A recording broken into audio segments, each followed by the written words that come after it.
Absolutely loved, even adored by some, hated by others, this new Superman will not leave anyone indifferent. Even I am still not sure how I feel after leaving this screening. Yes, David Corenswet perfectly embodies a vision of a Silver Age Superman. And the movie is probably the most comic book-like film ever made. But James Gunn is a director who has always been divisive and who plays with that in a film that moves at 2,000 miles an hour by throwing us straight into an already well-developed Detective Comics universe without any introduction. And for that, you had to hold on to your seat and above all have a solid foundation, because Gunn made a lot of bold choices. Like not holding the viewer's hand, but instead letting them immerse themselves in a world that's as chaotic as it is creative. It leaves you feeling like you missed the introduction, but most importantly, it makes you eager to explore more of this new universe. In this video, we'll analyze everything James Gunn has shown us, including things you may have missed. But also where exactly this very first film of the chapter, Gods and Monsters, is leading us. Obviously, we're going to talk about everything that happens in this movie. So we're entering the spoiler zone, a pocket dimension full of dangers. You're here with Kevin Buchart, your crazy dog's favorite theorist, favorite intro.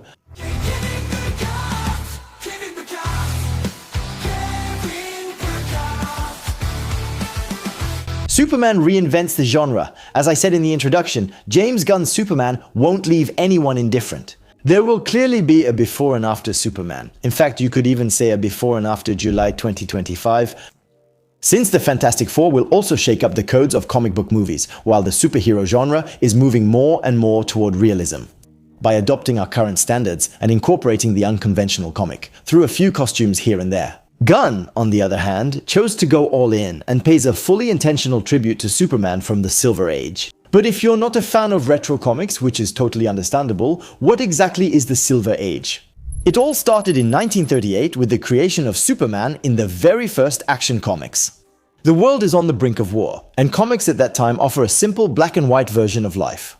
Superheroes are idealized. They fight mad scientists or Nazis, all against a backdrop of patriotism and propaganda. Good guys versus bad guys.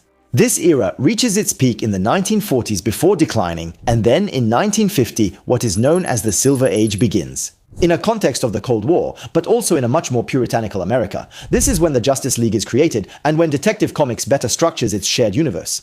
We move from an exaggerated patriotism to a more optimistic, lighter tone, sometimes with completely wacky storylines. Well, just to give you the big picture, between 1970 and 1985, we enter the Bronze Age. The United States is experiencing the Vietnam War, the Watergate scandal, and growing social tensions. Detective Comics becomes darker, more realistic, more mature. Characters die, villains are cruel, and the stories become richer. These are no longer just simple tales, but real stories with stakes. Since then, we've lived in the modern age, with comics increasingly inspired by society's issues. Distrust of institutions, media violence, the multiplication of parallel universes, and several successive reboots. The last major turning point was Flashpoint, which rebooted everything with a younger and more modern approach starting in 2011. In short, Gunn is inspired by the Silver Age, a time when Superman is radiant, positive, and sometimes almost naive. The characters are colorful, and absolutely anything can happen in Metropolis, and you can really see that in the film. The villains are caricatured, they deliver grand speeches, and Superman does everything he can to save every living being. A little girl, an old lady, a dog, a squirrel, and even the kaiju that's destroying the city. Yes, Superman wears his heart on his sleeve, and for some people, that's downright cheesy. Especially when you know Superman through Henry Cavill and Zack Snyder, and not necessarily through the comics, television shows, or cartoons, which have always stayed true to this superhuman Superman. By the way, let's get straight to the point and address the Cavill topic right away so we can focus on the movie. Zack Snyder chose to portray a Superman who is above all powerful and menacing. A true force of nature, almost immortal, who positions himself as a god on Earth, but a god who is relatively lacking in humanity, a Superman ready to snap. By the way, today we know the plans Snyder had for his Justice League trilogy, and we understand that what really connected Clark to humanity were his parents and Lois. Once his loved ones were gone, he would lose faith in humanity and become its dictator, or even its destroyer. So, be careful. It's an interesting idea. You can find it in some comics like Red Zone or Injustice, but it's still relatively minor. Because Superman, above all, is the alien and the most human hero there is. And that's exactly the bet James Gunn is making, but pushed to the extreme. He shows us a Superman with flaws, with moral qualities. He brings out in him all the beauty and imperfection of what makes us human beings. And yes, it's frustrating for Cavill's fans, but for me, that's what really makes it exciting. Honestly, Superman was for a long time one of the heroes I liked the least before I really understood him. Like many of you, I had kept the image of an indestructible Superman, able to beat anything without even breaking a sweat. His superiority made him, in my eyes, unlikable, even almost boring. But it's actually the opposite that drives the real fans of the character, because Superman is above all hope, humanity, and compassion. Values embodied in the film by the little boy Genai pour rien, or even the street food vendor. Characters who continue to believe in him, despite the suspicions caused by the broadcast of his parents' full message, and whose names Superman, unlike me, actually remembers. By the way, the film keeps showing us how much he respects life, even that of squirrels. Yeah, I know, he goes from being a superhero I found annoying to the new Ultra Comics book accurate Boy Scout, but I get it, that must annoy some people too. But this craziness, this whole different logic, that's once again pure Silver Age. Villains like the Hammer of Baravia act like cartoon bad guys. A kaiju goes from baby to giant monster in a few hours. An interdimensional abyss attacks the city in the background. Meanwhile, Superman confesses his feelings to Lois. Ultraman is piloted like a 90s video game, and Krypto is literally man's best super friend. We're looking at a comic book page from the 60s. There's no realistic logic to look for, and even if it can be disconcerting, everything is fully embraced by Gunn. On top of that, there's wide-angle directing, bold and even flashy shots, and oversaturated colors. As a result, many people think it feels fake or that the special effects look cheap. But in reality, Gunn immerses us in a world that almost no other director would dare to explore, even in the Suicide Squad or Guardians of the Galaxy. He allowed himself a few visual quirks, but was still constrained by a more realistic framework imposed by the studios. Here, he is the screenwriter, director, creative director, and head of the studio. For the first time in history, he truly had a blank check that he gave himself, and you can tell he enjoyed it. But clearly, this film is not for everyone. Even if Gunn fully embraces it, that doesn't mean everyone will like it. Embracing something is a deliberate choice. There are no mistakes in this film, just intentional oddities. Lastly, let's discuss the pacing. Superman moves between scenes at a rapid pace. Sometimes, the transitions are just black screens, an editing style that personally really threw me off. The story starts in the middle of a fight and ends at the close of what seems like an ordinary day for Superman, but this frantic pace has an explanation. The film is inspired right from the start by the comic Superman All-Star, where each chapter tells a different day in Superman's life. We learn the Kryptonian is doomed, so he does all he can to handle his responsibilities. Before his disappearance, the first version of the film followed this structure, a full week, with a new challenge each day. Day 1, the Hammer of Baravia. Day 2, the argument with Lois. Day 3, the Kaiju and the revelation of the parents' message. Day 4, the interdimensional abyss and self-questioning. Day 5, imprisonment by Lex. Day 6, the break in Smallville and introspection. Day 7, the rift and Lex's arrest. But after the first screenings, the feedback was clear. This breakdown completely ruined the pacing. And this film, already pretty strange, had to be totally re-edited, which resulted in that ultra fast-paced rhythm. In short, Superman is a real, unidentified flying object in the superhero genre. It dares absolutely everything. And in another studio, such a film probably would never have seen the light of day. But what if, in the end, this genre needed a film like this to reinvent itself and finally to embrace itself? We'd never seen a film that uses so many comic elements on the big screen, with storytelling that departs from classic genre films. The ones where a hero discovers his powers, learns to control them, faces a threat, makes a mistake he has to recover from, and confronts his nemesis who resembles him. Because when you look closer, it's not Superman who follows this structure, but the real star of the film, Lex Luthor, a Luthor Corporation film. So, as I was saying, Superman is not a superhero movie like the others. In fact, it's not at all the kind of film you'd expect to launch a universe. And in a world where everything is already well established, where the inhabitants of the DC universe know much more than we do about metahumans, well, it's up to us to catch up with what's already happening, which can sometimes be confusing. Superman has been saving Metropolis every day for 3 years, and the movie starts with his first defeat. By the way, that's pretty much the theme of the movie. A Superman who literally gets beaten up for about an hour and 45 minutes out of the 2 hours. And yes, Gunn decided, as he does in all his movies, not to spare his main characters. Yet another topic that will get people talking, a Superman in a relationship with a truly excellent Lois Lane. In the first half hour, she shows the full range of her character, an independent woman, a brilliant journalist, but little by little she fades away and becomes a secondary character. Just like the characters from the Daily Planet, who we really want to see more in action, but unfortunately all remain stuck in supporting roles. Special mention to Jim Yulsen, whom I actually liked quite a bit.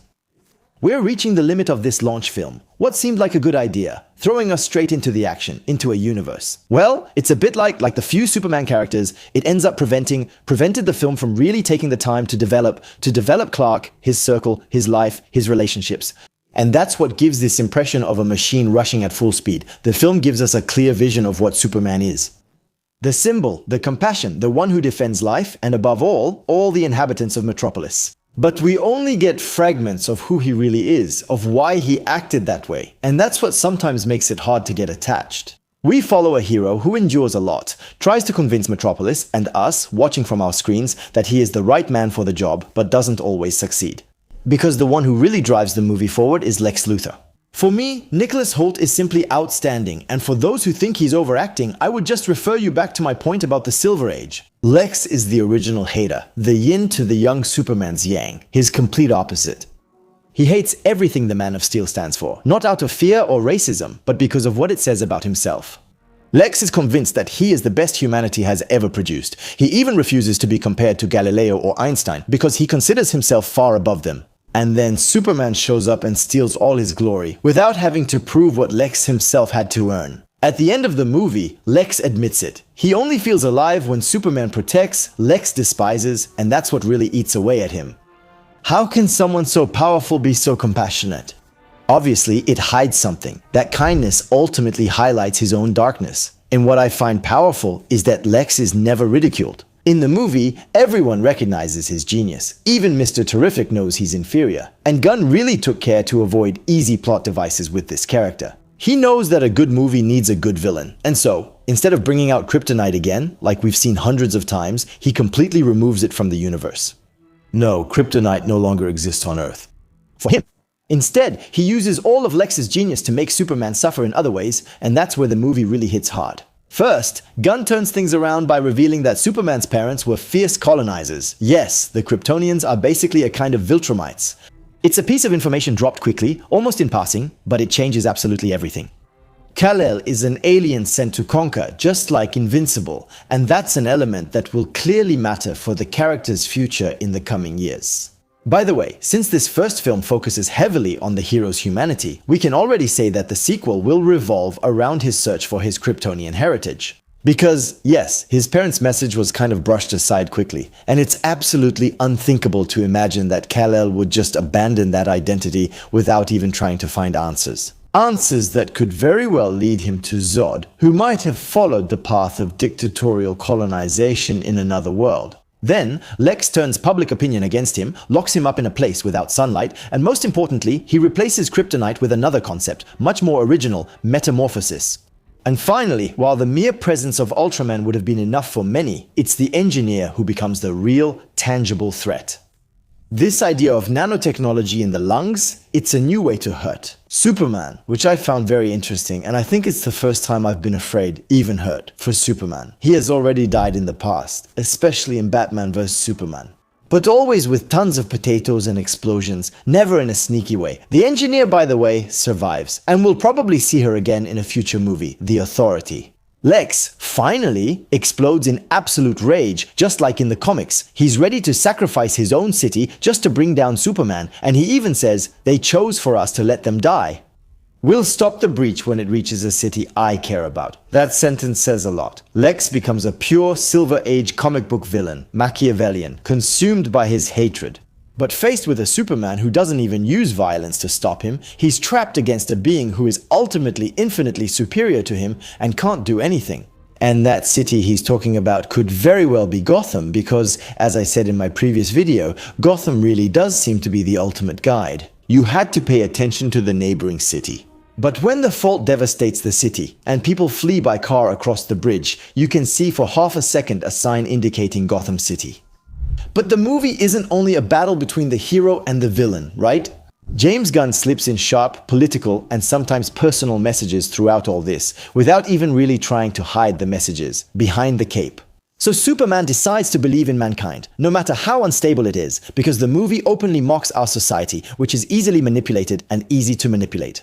Yes, everyone loves Superman until his parents' message is broadcast, and then everyone turns their back in an instant. Just like they'll turn their back again at the end of the movie when the real face of the villain behind all this is revealed. Lex Luthor. By the way, we understand that Lex's real defeat isn't against Superman but against Lois, her article and the public opinion that he himself manipulated throughout the whole movie.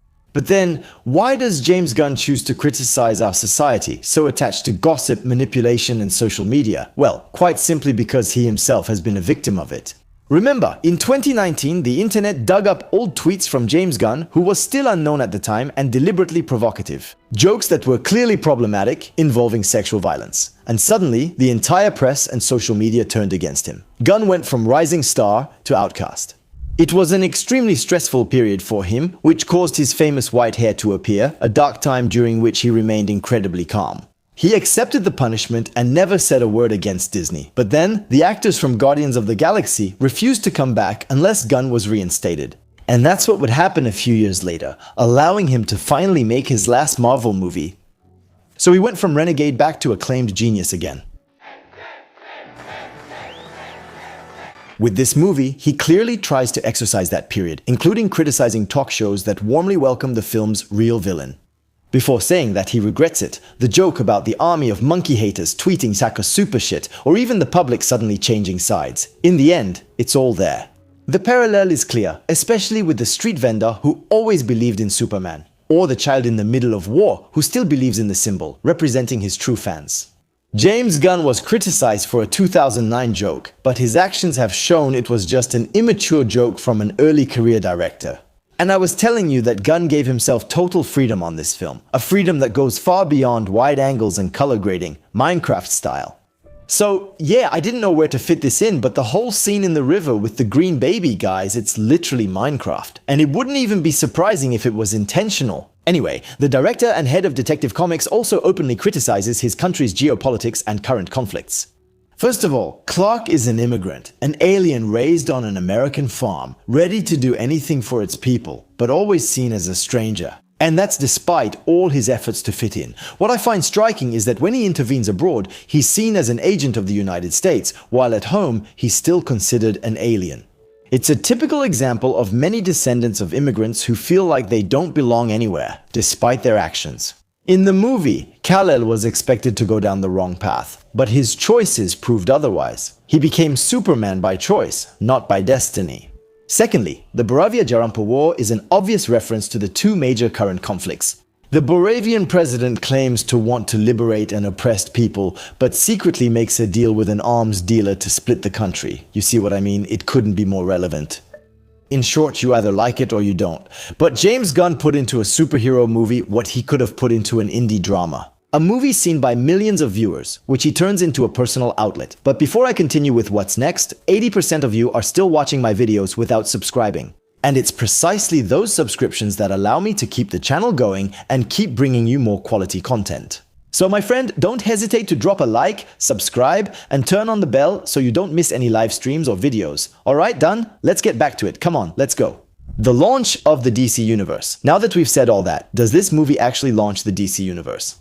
Let me remind you that James Gunn had announced that Superman and Season 2 of Peacemaker were the two essential projects to lay the foundation for this new universe. That's actually what made me hesitate a bit in the theory section of the guide, but in concrete terms, this movie and its post-credit scenes don't directly build a sequel. It introduces us to an established universe, the starting point where key future characters appear. Let's review things in order. We discover for the first time Rick Flag Sr. in live action, the father of Rick Flag Jr., who died in the Suicide Squad.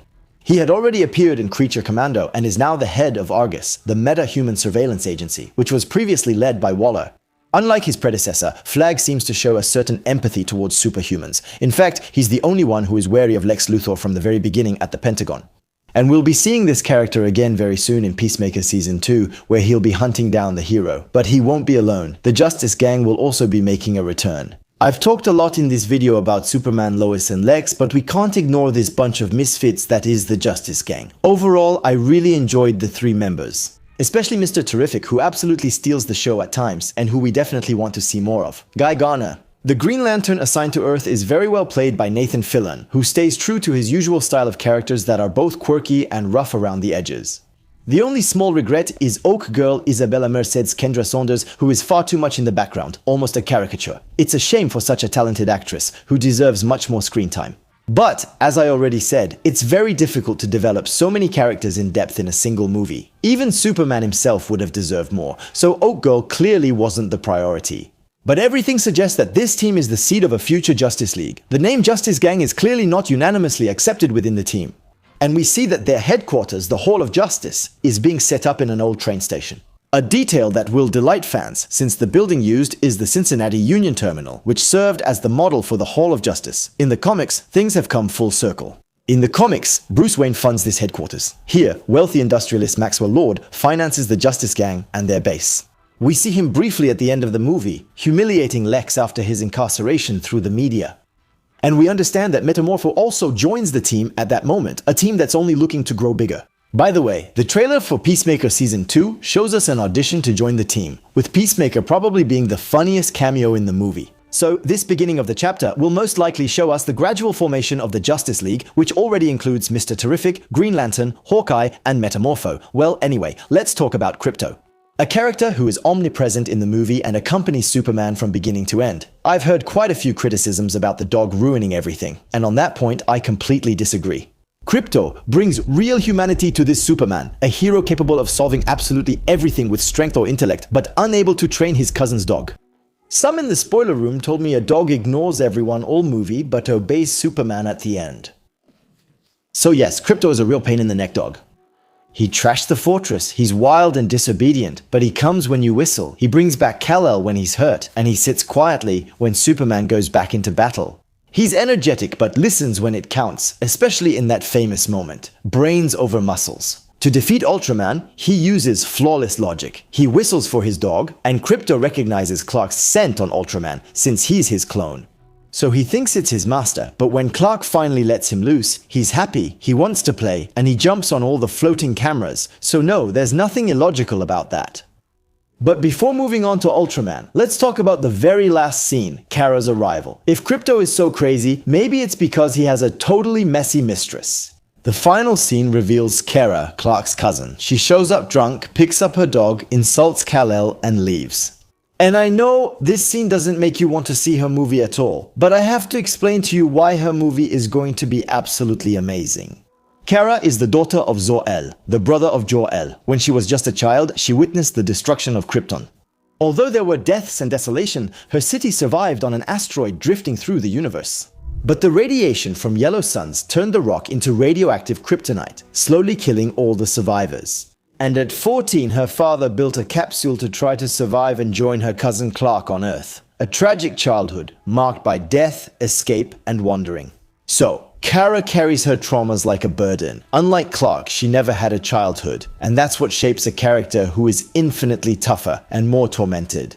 And no, it's not the Supergirl from the CW that we're going to see. It's the one from Superman, Woman of Tomorrow, a masterpiece of recent comics. A story where Kara goes to the other end of the galaxy, looking for a red sun so she can get drunk and celebrate coming of age. There, she meets a young farm girl whose father was murdered. The culprit, a man they had taken in. And Kara can't do anything, because she doesn't have her powers. That same guy who will end up shooting a toxic arrow at Krypto before stealing her ship. And that's the beginning of a grand space adventure where Kara and the little girl set off in pursuit of that infamous criminal. A moving epic that made me fall in love with the character of Supergirl, especially knowing that she's played by Millie Alcock, who was revealed in House of the Dragon. How can you not be hyped? Well, by introducing her in this ridiculous scene that makes her look foolish, she's supposed to be Superman, and all the reactions are unanimous. Nobody wants to see this movie after that. But then why, James? Why did you introduce her to the general public in this way? Come on, let's finish this chapter with Ultraman in the comics. Ultraman is an alternate version of Superman, originally from another Earth. He is the complete opposite of Clark, evil, weakened by yellow sunlight, and who draws his powers from kryptonite. Yes, the total opposite. And James Gunn first tried to make us believe that it was this version. But in reality, the preferred option is a clone of Superman created by Lex Luthor, and not just any clone. This clone will most likely become Bizarro, one of the iconic characters of the Silver Age in the comics. Lex Luthor has tried several times to clone Superman, and it has rarely gone well. One of his attempts led to the creation of Bizarro, a being genetically close to Superman, but controllable, childish, and naive. In All-Star Superman, Bizarro lives on Bizarro World, a strange planet where everything is upside down. The social rules, the physical laws, and even the language. To give you an example, Superman has to say the opposite of what he means to be understood. Yes, the Silver Age is weird, but here, in the movie, this clone is simply stupid.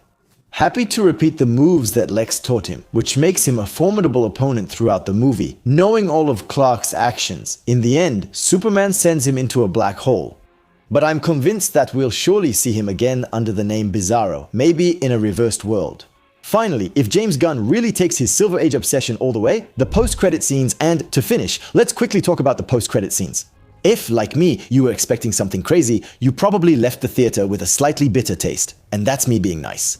The first scene is simply the very first image that James Gunn shared from the movie. It's a tribute to an iconic moment from issue 6 of All-Star, Superman, created by Grant Morrison and Frank Keatley, one of the film's biggest inspirations. Beautiful, but that's it. The second scene, I have to say, no matter how much I think about it, I still don't get it. We see Mr. Terrific and Superman in front of the cracked facade of a building. Superman comments that the cracks aren't aligned, which seems to frustrate Terrific. Then Clark says, a bit jaded, sometimes I'm really dumb, and that's it. Honestly, I don't think there's anything to analyze in this scene, but it doesn't really surprise me. James Gunn has never been a big fan of post-credits scenes in Guardians. He almost always used them to illustrate a character trait of his characters, rarely to tease the future. In the first one, we have Groot's branch dancing secretly when Drax isn't looking, and a funny scene in the Collector's Museum with Howard the Duck. It's fun, but it doesn't lead to anything. In Volume 2, he takes it even further with up to 5 post-credit scenes. First, the Ravagers, Groot on someone's back, Kraglin training, Stan Lee as an agent of the Watchers, and only one teasing scene, Adam Warlock's cocoon. But that scene specifically was actually imposed by Disney, and it caused major problems for Gunn. He didn't want to include Adam Warlock in Guardians 3, and he didn't even know what to do with him. And yet, he was forced to include him because of that scene. Post-credits in Guardians 3, same thing again. We discover the new team, then a bonus scene with Star-Lord and his grandfather, but nothing that really leads to what's next. All this to say that James Gunn doesn't like using post-credits scenes to tease new movies, and I don't think he's going to change that in the DC universe. He even said so himself. He won't make blind projections and will approach each movie individually. Even if it annoys me, I think he's right. This helps him avoid the competitors' mistakes. But my question is, why include them then? Why not just end with Kara, who clearly sets up the next movie, and who, on top of that, appears before the end? Or then, why not make Supergirl the post-credits scene? It's still a mystery. Alright, let's wrap up this video. It's time for me to tell you what I thought about it. My honest opinion. Well, in the end, with everything I've told you, what is Superman really worth? Honestly, it's very hard for me to say. Some are already calling it a masterpiece, others a disaster. To me, this movie is mainly a love letter to Superman. I've gotten to know this character through the comics over the past few months, and the polarization shows how this hero leaves no one indifferent. People often compare Henry Cavill and Corin Sweat, and I get it. Cavill represents an unstoppable force for justice. Corin Sweat, on the other hand, embodied a kindness and a selfless humanity that was almost mystical. In the end, he comes much closer to a religious figure, whereas Cavill was more like a warrior demigod. But despite that, Gunn still hasn't managed to make him an icon yet.